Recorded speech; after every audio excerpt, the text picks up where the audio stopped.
আজকে রোববার, তো আমি সারাদিন বাড়ির, রোববারটা বেশ ভালোই লাগে।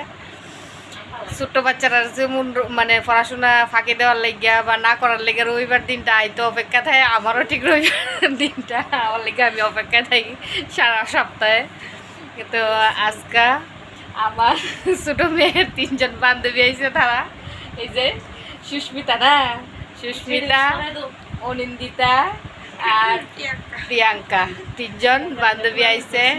তা আইসে 11টা সাড়ে 11টার দিকে। তো তারা একটা রিহার্সাল আছিল, রিহার্সালটা করলো। আর ওই যে আমার কন্যা, আমার ছোট কন্যা, তোমরা তো ভিডিও বা ছবিতে দেখছো, ওই যা চিনো, রেডি হইতেছে তাই না গানের ক্লাসে যাইব। তো আমরা এদিকে একটু একটু বৃষ্টি পড়তেছে। আর আজকে সকালের দিকে বৃষ্টি তেমন না, আজকে তো সকালে বৃষ্টি আসছিল না, না ঘুম থেকে উঠেছিল দেখছি 5:30টার দিকে বৃষ্টি আসছিল, পরে একটু কমছে। তো ওখান আবার ঝিরঝির বৃষ্টি পড়তেছে, ওখান বাজে 4:30। তা তারা কইতাছি থাকতো না, তারা যাইব কইছে বাড়িতে ফোন করে কয়ে দিত থাকা যাইতো, মজা হইব, সবাই মিলা গল্প করবো, আনন্দ করবো না।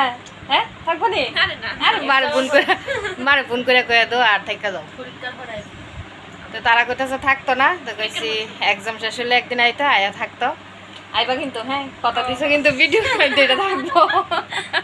তো তারা কইতেছে এক্সাম শেষ হলে আইবো। আর আমিও একটা বেশি জোরাজুরি করতাম না, কারণ ক্লাস 10, ভালো করে পড়াশোনা করো, ভালো করে পরীক্ষা দাও, সবাই রেজাল্ট ভালো করো। আর আমার কন্যা তো সারাদিন রাত্র বেশিরভাগ সময় পড়াশোনা করে, না না মোবাইল টিপে না, 10 উঠছে না নি, সিরিয়াস।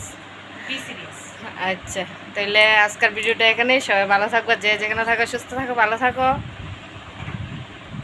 এই যে আমার কন্যারা সবাই